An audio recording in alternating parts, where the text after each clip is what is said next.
Línea Directa es un servicio público de la organización sin ánimo de lucro Latino Impact Media. Desde la ciudad capital, Línea Directa con Andrea Zarralde.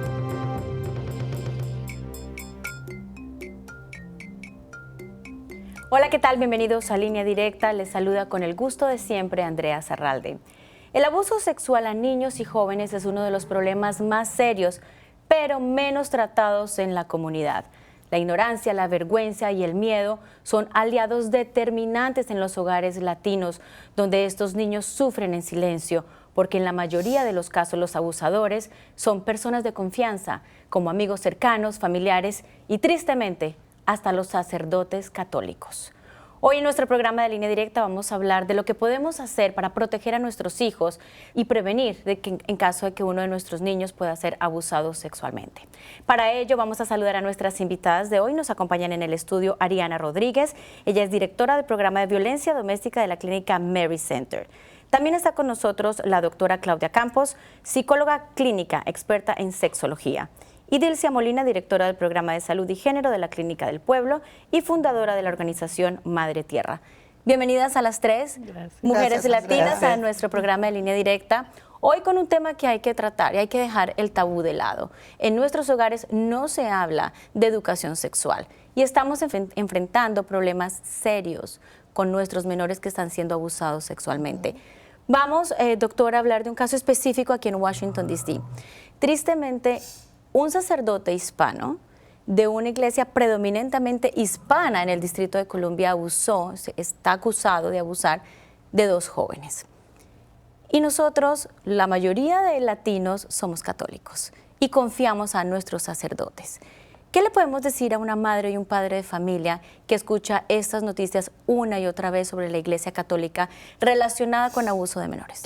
Mira, yo creo que más que lo que se debe decir es que es suficiente el hecho, digamos, de tener tantos casos, particularmente con la Iglesia Católica. No quiere decir que esto sea solo de la Iglesia Católica y que de pronto otras iglesias se salven. No, esto es de personas que definitivamente son adultos que están abusando de niños y que los padres y las madres de familia deben ya entender que el abuso sexual no es solamente una cuestión de moral, una cuestión religiosa, una cuestión solamente de valores, sino que es algo que le puede suceder a cualquier niño, a tu hijo, a tu hija, al mío, a nuestros nietos, y que realmente no estamos prestándole la suficiente atención, sino cuando ya es demasiado tarde y de pronto este niño creció y decide hablarlo. Entonces, ¿qué diríamos a los padres y madres de familia? Que en cualquier parte tu hijo puede estar en riesgo y que si tú no le das las herramientas necesarias y hablas con ellos acerca del tema, pues es como cualquier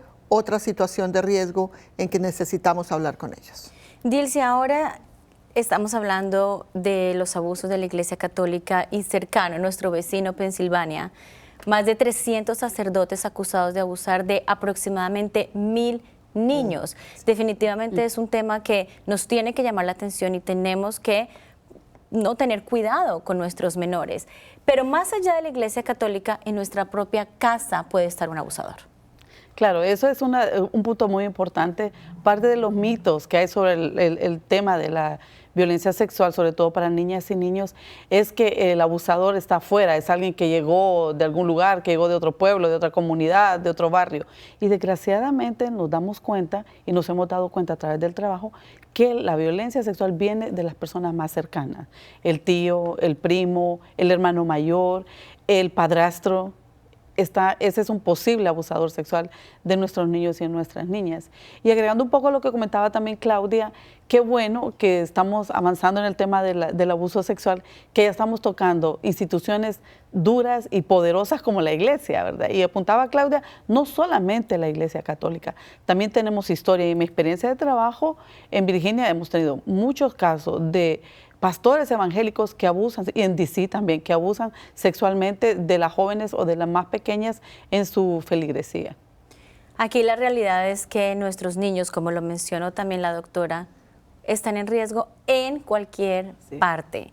Y bueno, y tristemente en nuestra propia casa. Pero vamos a entender un poco, Ariana, ¿qué es exactamente el abuso sexual a menores y qué tipo de abuso sexual hay? El abuso sexual es la utilización de un niño, una niña o un adolescente a un acto sexual que ellos no comprenden y para lo que no están ni física, ni emocional, ni cognitivamente preparados.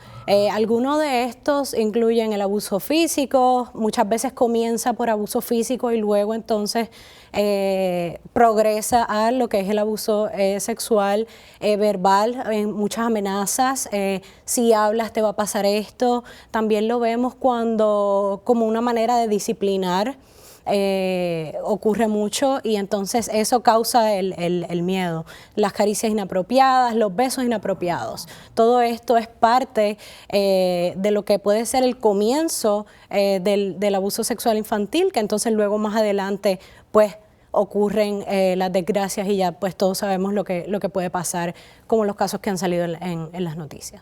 Sí, hay una cosa también, Andrea, que es importante, yo creo que aquí que no se nos vaya a escapar de este tema tan importante, y es que muchos padres y madres de familia no se dan cuenta cómo están erotizando a sus hijos y sus hijas con respecto a los bailes, con respecto a los concursos, con respecto...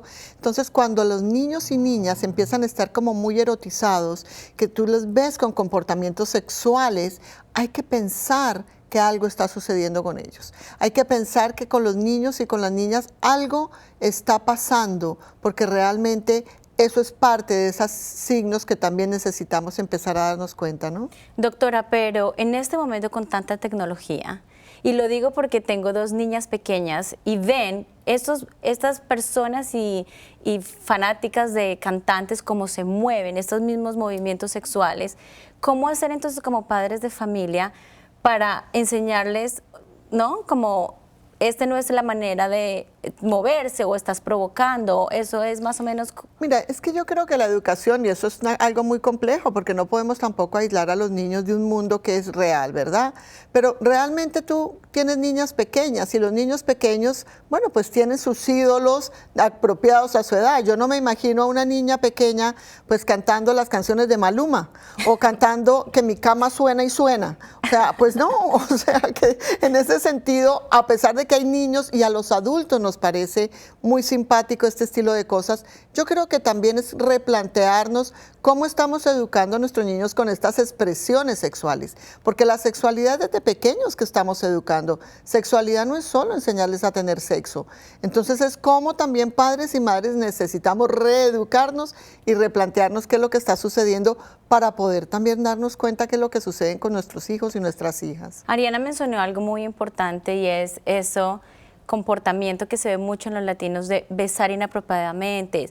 Y mucho pasa en nuestras familias que somos, dele el beso al tío, abrácelo, ¿no? Tiene que, no, ¿cuál debe ser el comportamiento como padres y madres de familia? Porque eso es muy cultural dentro de nuestros hogares. Sí, la cultura juega un papel bien importante, pero más que todo, la realidad es que no hay una edad para comenzar a educar sobre sexualidad, pero mientras desde los niños que sean más pequeños que esto se comience a hacer, sería lo mejor.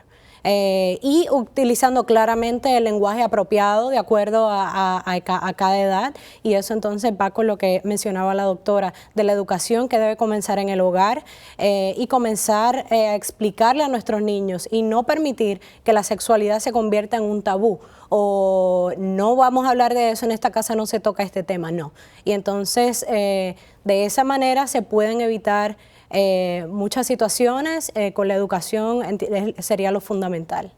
Si ustedes, papá y mamá, que están viendo nuestro programa de Línea Directa hoy, piensan que sus hijos, sus hijas o sus nietos pueden estar protegidos porque están dentro de la casa, tal vez ellos pueden estar siendo víctimas de abuso sexual.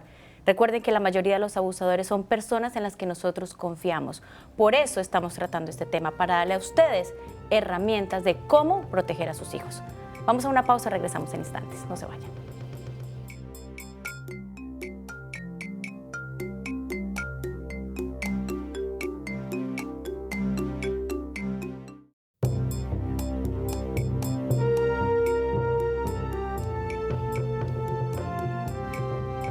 Como padres de familia tenemos la gran responsabilidad de proteger a nuestros hijos, pero ¿sabían que ellos pueden estar en riesgo de ser víctimas de abuso sexual? cómo protegerlos, qué hacer nosotros, padres de familia, para que nuestros hijos estén bien. Dilcia, no podemos tampoco pretender meterlos en una burbuja a nuestros hijos y no dejarlos vivir, porque pueden estar siendo víctimas de abuso sexual. Lo dijimos en nuestro primer segmento, en la casa, en la iglesia, en la escuela, en cualquier parte pueden estar en riesgo. Pero, ¿qué le debemos decir nosotros a nuestros hijos para no generarles tampoco este miedo y no dejarlos vivir? Sí, bueno, la comunicación es muy importante. La comunicación al interior de la casa, poder volverte amiga y amigo, ¿verdad? De tus hijos y de tus hijas. Eso es muy importante. También permitir que en la escuela nuestros niños y nuestras niñas puedan asistir a las clases que siempre dan en las escuelas sobre sexualidad. Aquí en Virginia, muchas veces mandan las notas las escuelas donde le piden la autorización a la madre o al padre para que sus niñas y niños reciban una clase sobre sexualidad. La mayoría de las madres latinas no la firman. Entonces, eso es muy importante, permitir que nuestros niños, nuestras hijas, nuestros hijos puedan tener información sobre la sexualidad. Otra cosa, la comunicación es muy importante. Y hay una línea delgada y que tenemos que ser muy cuidadosas como educadoras, como madres, en las escuelas, quien tiene que enseñar a otros. Es esta línea delgada que hay entre lo que es el abuso y el poder conectarnos con el erotismo, ¿verdad? Esta sociedad patriarcal nos ha expropiado el erotismo, no solamente a las mujeres, sino que también a los hombres. Entonces, esa línea delgada es bien difícil de trabajarlo, de notarla, porque por una parte queremos ser cuidadosas y cuidadosos y enseñarles lo de los toques con los cuerpos, cuánto acercarnos, cuánto no acercarnos. La comunidad latina somos muy corporales y eso es muy importante, pero tenemos que estar muy atentas como madres y como padres a ver qué clase de toques son los que estamos teniendo, qué clase de acercamientos son los que estamos teniendo. Y otro punto importante es que muchas niñas y niños no hablan del tema de los abusos del padre, padrastro, tío, hermano, por miedo a cuáles son las represalias, qué viene después de esto. Y muchas niñas y niños tienen miedo, por ejemplo, de migración. Si yo denuncio que mi tío me toca, que es el único que me cuida mientras mi madre trabaja, pues se lo va a llevar migración, ¿verdad? Van a llamar a la policía, yo me voy a sentir culpable, voy a ser responsable que mi tío o mi tía terminen en El Salvador o en Honduras. Esas son las cosas que están pasando por las mentes de nuestras niñas y niños. Precisamente por eso tenemos que estar tan alertas como padres de familia en reconocer las señales, Ariana, y precisamente quiero preguntarte sobre eso. Si nuestros hijos, como lo menciona Dilcia, muchas veces callan y sufren en silencio, ¿qué podemos nosotros reconocer o darnos cuenta de que puede haber un caso de abuso sexual en casa? Hay muchísimas señales y cada niño va a actuar de manera diferente, pero algunas de las más importantes es que vamos a comenzar a ver un niño con ansiedad, un niño deprimido, un niño que a lo mejor académicamente tenía un buen promedio y ahora las notas van a comenzar, ya no tiene el mismo rendimiento. Vemos también cuando mucha queja de dolor, de molestia, irritación en el área genital, eso es, o sangre, eso es una de las señales más contundentes. También en el caso de menores, cuando no se quieren bañar, o en el caso de adolescentes, cuando entonces quieren bañarse comúnmente y esto lo usan como una manera como para limpiarse. Y entonces esas son algunas de las señales, hay muchísimas señales y cada niño, pero cada padre debe conocer a su niño, ¿no? Y en base a la comunicación y a la confianza debemos entender cuando algo no está bien con su hijo. Y además debemos creerle a nuestros hijos, porque aquí hay otro factor, sí. Y es que como padres decimos, si los hijos dicen, no quiero ir donde esta persona, no quiero ir a este lugar, no me quiero quedar con esta persona, hay que estar alertos como padres de familia y tiene que haber alguna razón detrás. Pero ahora, doctora, digamos que hay un caso de abuso sexual. ¿Cómo enfrentarlo? ¿Qué hay que hacer? ¿Cuál es el primer paso? Mire, yo creo que obviamente y la reacción natural, tanto para padres y madres de familia, pues es una cosa que produce pues una cantidad de sentimientos encontrados. Pero ustedes lo acaban de decir, primero que todo creerle a ese niño, porque tenemos muchos casos de padres y madres que no quieren creer y particularmente hablando de la iglesia, hablando de esa figura que representa pues para padres y madres, pues ni ellos mismos lo pueden creer, o sea, entonces en ese sentido los padres y las madres tienen que quitarse la venda. Una cosa es la fe y una cosa es creer en Dios y otra cosa es pensar que los curas se nos volvieron Dios. O sea, y perdón que yo sea como tan explícita, pero es cierto. Son seres humanos que están abusando de niños y niñas. Y es en sí esta figura. O sea, no tiene que ver con tu fe con Dios, pero no podemos mezclar las cosas y enseñarles a los niños a que tienen que creer ciegamente en alguien o no decir o no denunciar. Entonces pienso que lo primero es creer. Segundo, denunciar. La denuncia es importante. Y yo sé que, como decía Dilcia, da mucho miedo por la situación migratoria, pero hay que buscar. Yo les aconsejaría es buscar estas organizaciones que prestan la ayuda y que te van a llevar de la mano paso por paso a qué tienes que hacer, cómo denunciar, dónde denunciar, qué ayuda también emocional buscar, no solamente para tu hijo o hija, sino para también los adultos y para los padres. Y particularmente se necesita tener todo el coraje para saber que tal vez el acto de amor más grande que hagas por tu hijo es denunciar al tío, al padrastro, al mismo papá o al abuelo. ¿Por qué? Porque sí, indiscutiblemente son figuras que se aman dentro de una familia, pero que desafortunadamente tu hija y tu hijo te necesitan para sanar y para llegar a ser adultos sanos en ese sentido. Y en términos de creerle a los niños, también es importante, doctora, aclarar a estos jóvenes que, como mencionábamos anteriormente, están recién llegando a nuestra área, no conocen a sus familias y generalmente puede ser una jovencita que está siendo abusada de su padrastro y la mamá no le cree, porque casi que ni la conoce. Entonces, es importante escuchar, así sea que acaba de llegar, y es importante esa parte de comenzar a creer y denunciar. Sí. Ahora, Dilcia, muy importante lo que mencionó la doctora, herramientas. Ya sucedió un caso, sospechamos, necesitamos una guía. ¿Qué hace la Clínica del Pueblo para ayudar a estas personas? Bueno, nosotras como clínica lo que estamos haciendo en primer lugar es previniendo, haciendo mucho trabajo de prevención. Estamos llevando charlas, conversaciones a los hogares, a las familias, y estamos tratando de hacer conciencia de que este es un problema serio de salud y de derechos humanos. Porque hay tanta desconexión, las mamás tenemos una tarea tan fuerte, ¿verdad?, con nuestras familias, de estar atentas de todo, y sobre todo cuando somos madres solteras, pues es mucho más difícil. Pero lo primero que hacemos es educar a nuestra comunidad, y también estamos haciendo un trabajo con las jóvenes y los jóvenes, ¿verdad?, sobre todo los recién llegados, ¿verdad?, que realmente muchas y muchos de ellos vienen de una historia de abuso. Y la clínica tenemos también espacios de grupos de apoyo donde la gente puede venir, y ahí las mismas mujeres que ya han vivido esta terrible experiencia enseñan a otras cómo hacerlo. Navegamos también a las mujeres en cualquier sistema, en el sistema legal, en el sistema de los servicios sociales, en el sistema médico, para que ellas puedan hablar de qué es lo que está pasando. Y ahora en los servicios clínicos, pues los médicos, las enfermeras de la clínica siempre preguntan qué es lo que está pasando. Para allá voy precisamente, porque también la clínica Mary Center, porque este es un caso no solamente que trae consecuencias psicológicamente muy serias, sino clínicamente también. Un abuso sexual a un menor puede tener consecuencias muy graves para toda su vida. ¿Qué hace Mary Center para apoyar a estas familias?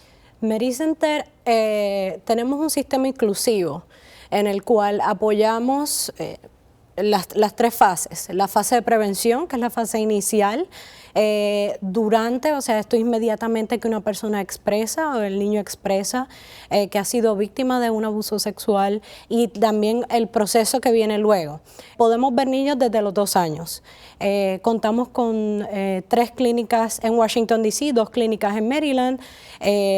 Proveemos también terapia para las madres o para los padres. Es un proceso difícil, ¿no? Así es que es un apoyo para toda la familia y estamos mano a mano. Y lo más importante es que las personas no están solas, que cuentan con nosotros. Somos organizaciones que estamos trabajando para la comunidad y con la comunidad. Es muy importante reconocer que hay recursos o a bajo costo o gratuitos para nuestra comunidad en su propio idioma.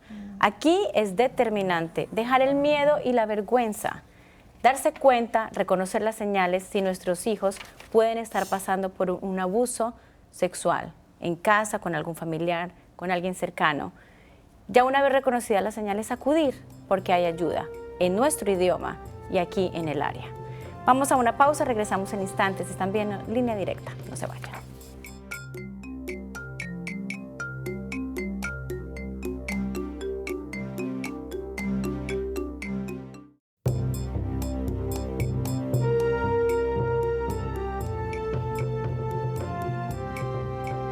Cualquier menor puede ser víctima de abuso sexual, pero hablar abiertamente sobre este tema y conocer los mecanismos de prevención pueden hacer la diferencia en nuestros hijos.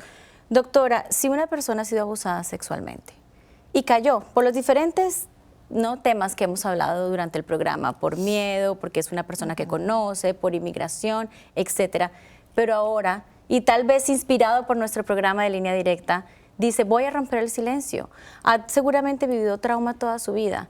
¿Puede hablar después de años de haber callado? Mira, claro que puede hablar. Nunca el silencio es sanador.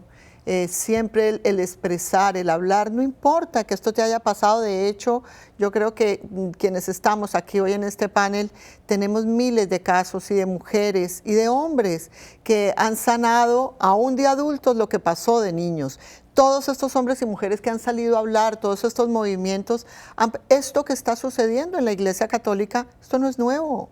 Estamos hablando de años atrás. Estamos hablando de muchas personas que seguramente que ya son adultos. Entonces, claro que es sanador el hablar, es darte tu lugar de dignidad, es comenzar a trabajar desde tu interior, el sanar heridas que seguramente cerraste por todos estos factores que hemos hablado, por miedo, por culpa, porque bueno, no querías involucrar a otras personas, pero indiscutiblemente que el silencio nunca, nunca es lo ideal, al igual que el ser espectador y callar también es ser cómplice de algo que es un delito. No hemos dicho, el abuso sexual no es solamente algo que no podemos seguir normalizando. No, en nuestras comunidades eso pasa. No, no pasa. Es un delito. Hay que hablar, hay que denunciarlo y hay ayuda para vivir ese proceso y sanarlo. Así que, claro que sí, invitar a todos los que de una u otra manera quieren hablar, el saber que, bueno, van a ser libres el día que hablen. Dilcia, ¿y cómo hablar en casa con nuestros hijos en general es miedo? Por ejemplo, en el caso que hemos hablado de la Iglesia Católica, la mayoría de nuestras miembros de la comunidad pertenecen a la Iglesia Católica. ¿Cómo decirle a un hijo, a una hija, ten cuidado con ese sacerdote? ¿No? Sí. Porque eso puede pasar. ¿Cómo entablamos eso sin generarles temor de tu tío viene, pero no? ¿Cómo hacer como madres y padres de familia para iniciar esta conversación de prevención?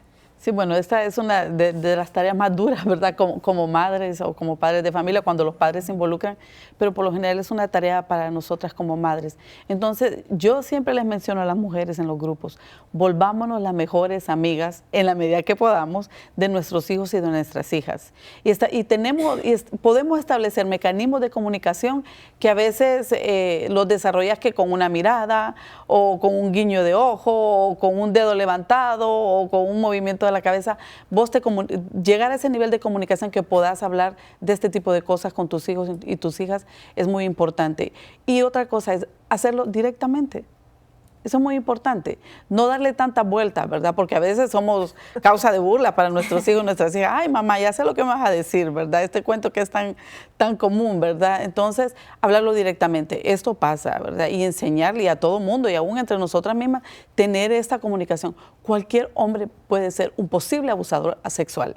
Vivimos en una sociedad patriarcal donde los cuerpos de las mujeres se nos han expropiado y cualquiera cree que puede hacer cualquier cosa con nuestros cuerpos.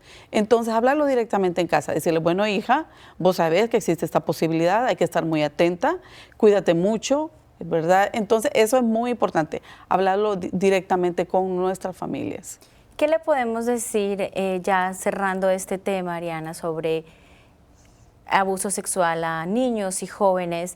Que hay riesgos latentes, lo hemos hablado, puede estar en la casa, en la escuela, en la iglesia, pero ¿qué le podemos decir para tampoco generar esto, un negativismo total y querer envolver a nuestros hijos en una burbuja y que no vivan, no salgan y no hablen con nadie, no le den beso a nadie? Tampoco. Entonces, ¿qué le podemos como mensaje de conclusión dar a nuestros padres de familia? Hay que hacerles entender que el cuerpo es suyo y que nadie debe tocarlo. Es sumamente importante y aquí voy a regresar a lo que ya hemos hablado a través de todo el programa, que es la comunicación en el hogar. ¿Por qué si hablamos de otro tipo de temas no podemos tocar algo tan importante como esto? la importancia de hacerlo desde pequeños, que vayan entendiendo, que conozcan su cuerpo. Y qué mejor manera que siendo tú su madre o su padre, la persona quien le explique y le haga entender los riesgos a lo que nos exponemos todos, porque es la realidad. Así es que lo más importante, la comunicación, creerle a los niños y fomentar el respeto por su cuerpo, en que nadie los puede tocar. Inclusive una vez estaba escuchando a una doctora hablar en que una manera más fácil de hacerlo es que no te toquen donde te tapa el traje de baño, por así decirlo. Hacerles entender, porque a veces es muy complicado explicarlo, así que hacerles entender que el cuerpo es de ellos y que nadie debe tocarlo. Hay herramientas en el área de Washington. Yo sé que es un tema difícil para tratar en casa, pero hay herramientas, es lo bueno. Tenemos posibilidades en el área de Washington, tenemos a la Clínica Mary Center, tenemos también la Clínica del Pueblo, está la doctora Claudia Campos, claudialcampos.com, también con ella pueden entablar una conversación. Sí hay opciones, sí hay posibilidades. Como madres y padres tenemos una tarea muy difícil, diaria, y es proteger a nuestros hijos, pero hay opciones. Hay formas de protegerlos para que no sean víctimas de abuso sexual. Cualquier niño o niña puede estar en riesgo y en su propia casa. Por eso es tan importante, y hoy en Línea Directa quisimos tratar este tema del abuso sexual a menores, para que ustedes, padres y madres de familia, abran los ojos, reconozcan las señales y protejan a sus hijos de la mejor manera, para precisamente prevenir que más de nuestros niños sean abusados por tíos, abuelos, padres, padrastros y sacerdotes católicos. Con esto me despido. Estuvo con ustedes Andrea Zarralde en Línea Directa. Hasta la próxima.